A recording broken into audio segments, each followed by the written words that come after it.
Ora bem, administração e gestão. À primeira vista parecem quase a mesma coisa, não é? Mas, na verdade, por trás destas duas palavras há um debate bastante complexo. E é precisamente isso que vamos tentar desconstruir agora. E a primeira pergunta que salta logo à vista é esta: será que são só sinónimos? Duas palavras para a mesma coisa? Ou há mesmo uma diferença fundamental entre elas? Pois, a forma mais clássica de as vermos é esta. De um lado, a administração, quase sempre ligada ao setor público, às regras, e do outro, a gestão, que associamos mais ao mundo privado, aos objetivos, à eficiência. Muito bem, então vamos lá mergulhar a fundo neste duelo conceptual. Vamos explorar as várias perspectivas, as mais comuns, sobre o que realmente distingue estes dois conceitos. E a primeira grande distinção, a mais clássica de todas, é mesmo esta: a batalha dos setores. De um lado, o setor público e do outro, o privado. Então, num dos cantos do ringue, digamos assim, temos o verbo administrar. Historicamente, este termo está muito ligado ao setor público, à forma como os funcionários públicos põem em prática as políticas do governo, sempre dentro de um quadro legal bem definido. E no canto oposto, claro, temos o gerir. Este já é o termo que se aplica tradicionalmente ao setor privado. Aqui, o foco é outro. É tomar decisões para atingir os objetivos da empresa, para crescer e usar os recursos da maneira mais eficiente possível. Portanto, o ponto crucial nesta visão mais clássica é mesmo este. A grande diferença está nos objetivos principais e no ambiente em que cada um opera. A administração, no fundo, está mais preocupada em seguir a lei, enquanto a gestão está focada em atingir resultados, em ser eficiente. Ok, até aqui parece tudo muito arrumadinho, não é? Setor público de um lado, privado do outro. Mas e se estas duas ideias, que parecem tão separadas, começassem a misturar-se?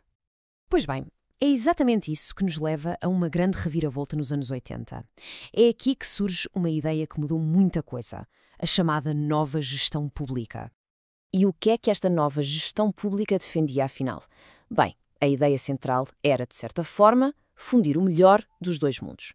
Nasceu de um movimento chamado Managerialism, que acreditava que os problemas sociais e económicos podiam ser resolvidos de forma mais eficaz se tivéssemos uma melhor gestão. Ou seja, pegar nas ferramentas do setor privado e aplicá-las ao público. Vamos agora ver isto de outro ângulo. Já vimos a separação por setores, já vimos a fusão, mas e se a relação entre eles for de hierarquia? E se um não for apenas diferente, mas fizer parte do outro? E aqui o debate, mais uma vez, divide-se. Há duas visões principais. Por um lado, há quem defenda que a administração é o conceito maior, mais abrangente, e que a gestão é apenas uma das suas componentes, uma ferramenta. Por outro lado, há a visão oposta. A administração é que seria apenas uma forma específica de gestão, talvez ligada à definição de políticas ou à implementação de procedimentos mais burocráticos. Ok, já falámos de setores, de fusões, de hierarquias, mas vamos deixar as teorias e os rótulos um bocadinho de lado. Na prática, no dia-a-dia, o que é que administradores e gestores fazem realmente? Mas, antes de entrarmos nas tarefas, há aqui um pormenor muito interessante, uma nuance na própria língua portuguesa que vale a pena referir. Reparem na diferença entre administração pública, com letras maiúsculas, e administração pública com minúsculas. A primeira, com maiúsculas, refere-se à organização em si, ao sistema de órgãos do Estado, basicamente o quem. A segunda, com minúsculas, refere-se à atividade, ao trabalho que é feito, ou seja, o quê. E sobre o que os gestores fazem, há uma citação famosa do investigador Henry Mintzberg, de 1975, que é absolutamente genial. Ele dizia algo como: se perguntarmos a um gestor o que faz, ele provavelmente vai dizer que planeia, organiza, coordena e controla. Mas depois, observem o que ele faz e não se admirem se não conseguirem relacionar o que vêem com essas 4 palavras. Exatamente. Em vez daquelas 4 funções clássicas, o Mintzberg foi para o terreno, observou o que os gestores faziam na realidade e identificou não 4, mas 10 papéis diferentes. E esses papéis, como podemos ver aqui, agrupam-se em 3 grandes categorias: os papéis interpessoais, os informacionais e os decisórios. Isto dá-nos um retrato muito mais real, mais dinâmico e, sem dúvida, mais complexo do que é ser gestor.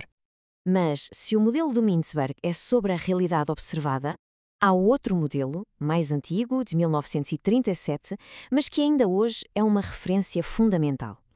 Estou a falar do POS-DECORB. É um acrónimo que parece complicado, mas que, na verdade, decompõe o trabalho de um administrador em 7 funções-chave. E cá está ele: Cada letra representa uma função. Começamos com o P de planning, ou seja, planear. Depois O de organizing, organizar.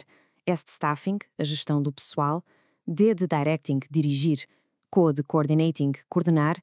R de reporting, que é relatar os resultados. E por fim B de budgeting, orçamentar. É quase como um mapa clássico, um guia passo a passo das grandes tarefas de quem administra. Muito bem, já passámos por várias perspectivas, vários modelos, e agora a pergunta que se impõe, no final de contas, por que é que este debate todo é importante? Qual é a relevância disto? A verdade é que não há uma resposta única e correta. Não há aqui um vencedor claro no duelo. E isto acontece por várias razões. Primeiro, é uma área de estudo relativamente recente. E como vimos, qualquer uma das perspectivas que apresentamos pode ser perfeitamente válida. Tudo depende do contexto. É o contexto que manda. No fundo, e citando Billiam, de 2013, o que podemos concluir é que tanto administrar como gerir são atividades que fazem a mesma coisa essencial. Pegam em recursos, que entram num processo de transformação e, no final, saem um bem ou um serviço. E tudo isto, claro, dentro de um contexto organizacional.